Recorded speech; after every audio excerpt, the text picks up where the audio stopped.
గారికి ఇచ్చేద్దాం.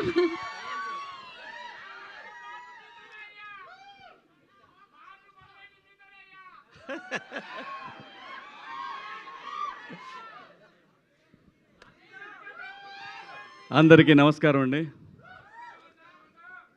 పాత్రికేయ సోదరులకు, మీడియా మిత్రులందరికీ కూడా పేరు పేరున నమస్కారాలు.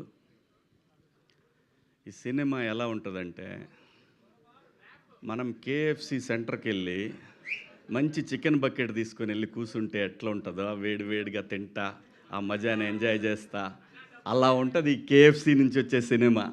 ఇదైతే పక్క. అక్కడ చూడండి, ఆయన అసలు పెట్టారు కోనా ఫిలిం కార్పొరేషన్, కేఎఫ్సి. ఏ మాత్రం ఆ బ్రాండ్కి తగ్గదు. ఇది చాలా మంచి లవ్ స్టోరీ అండి. ఇది నాకు కథ తెలుసు. మనల్ని ఒక పాత్రకి అడిగారు, ఏ పాత్ర అయి ఉండొచ్చు, రొటీన్గా ఉంటుందని నేను మా వాడితో అన్నా, వద్దురా ఇది దీంట్లో కాదులే, మనం వేరే దాంట్లో చేద్దాం. పైగా మా శ్రీదేవి తను ఎంత గొప్ప ఆర్టిస్ట్ అంటే, మీరు అమ్మాయి రీల్స్ ఏమైనా చూసారా? ఓరి బాబో ఏం ఎక్స్ప్రెషన్స్. నాకు కోర్టు సినిమా చేసేంత వరకు ఎవరి పిల్ల ఏదో ఓకే ఎర్రగా బుర్రగా ఉంది, బాగుంది, తీసుకున్నారు హీరోయిన్ అనుకున్నా. ఆ సినిమా అయిపోయినాక 6 నెలలకి తనకు ఒక రీల్ పెట్టానమాట శ్రీదేవికి. ఏటమ్మా ఇదే అని అన్నా. అస్సలు బాబోయ్, ఇందాక అదే చెప్తున్నాను. అందుకే ఎంత మంచి ఆర్టిస్ట్ అంటే చాలా చాలా మైన్యూట్గా ఉంటాయి తన రీల్స్లో ఇచ్చే ఎక్స్ప్రెషన్స్. చాలా గొప్ప ఆర్టిస్ట్ అవుతుంది, చాలా దూరం వెళ్తుంది. అలాగే రోహన్ ఏదోట్లే అబ్బా, నా ఇష్టం వచ్చిందంట మంగపతి ఇక్కడ. నాకు అది కన్ఫ్యూజు. మాకేమో 90sలో రోహన్ గాడు ఉన్నాడు, ఈయన రోషన్ గాడు. ఎక్కడ తెచ్చేది నేను? సరే, వీళ్ళిద్దరూ very close to my heart. So మంచి డాన్సరు, మంచి టైమింగ్ ఉన్న artist, long way to go. పైగా మనోడి హ్యాండ్ కూడా మంచి లెగ్, బ్రహ్మాండంగా వరుసన మంచి మంచి బ్యానర్స్లో మంచి సినిమాలు చేస్తున్నాడు, మంచి బిహేవియరు. సో ఇది చాలా ఇంపార్టెంట్ అప్కమింగ్ ఆర్టిస్టులకి. సో ఇవన్నీ పుష్కలంగా ఉన్నాయి మా వాళ్ళు. చాలా బాగా చేశాడు ఈ సినిమాలో. మీకు మనోడి డ్యాన్సుల గురించి మీకు చెప్పేదే ఉంది. అందరూ బాగా చేశారు. డైరెక్టర్ గారి కథ నేను విన్నాను, చాలా బాగా చేశాడని చెప్పారు. సో కోనా గారి ఆ గొడుగు కింద వీళ్ళందరూ కూడా చాలా సేఫ్ జోన్లో ఈ సినిమా నుంచి నెక్స్ట్ లెవెల్కి వెళ్ళబోతా ఉన్నారు వీళ్ళందరూ.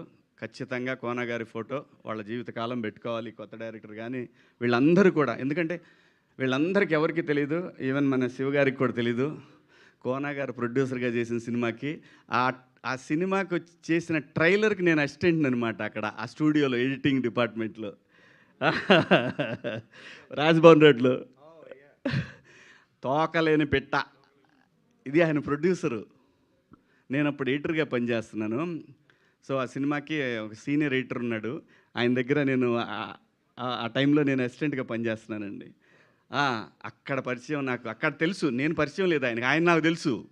కోనా గారు ఏదైనా టైం రావాలి. నేను చాలాసార్లు అనుకునేవాడిని, ఎందుకంటే అసలు ఆయన రాసిన కామెడీ స్క్రిప్ట్లు ఎవ్వరు రాయాల. ఈవీవి గారి తర్వాత అంత స్థాయిలో కోనా గారు ఆయన స్క్రిప్ట్లు అంత అద్భుతం. కానీ ఎప్పుడు బాధపడేవాడిని, ఎందుకు రావు మనకి వీళ్ళ దగ్గర నుంచి, ఎందుకు క్యారెక్టర్లు రావు అని ఫీల్ అయ్యేవాడిని నేను. ఏదైనా టైం రావాలి రబ్బాయి, దేనికైనా లైఫ్లో దేనికైనా టైం రావాలి. టైం వచ్చినప్పుడు అన్నీ అవే సెట్ అవుతాయి, కాకపోతే అప్పుడు మనం రెడీగా ఉండాలి. సో ఈ సినిమా రేపు 13వ తారీఖు రిలీజ్ అవుతూ ఉంది. సేమ్ కోర్టు డేట్ అందరూ 14 కదా అంటారు, 13న ప్రీమియర్ వచ్చాం, ఆ రోజే హిట్ టాక్ వచ్చింది. ఇది కూడా అంతే, మార్చి 13 సూపర్ హిట్ అవుతుంది. మీ అందరూ దీన్ని ఆదరిస్తారు. అలాగే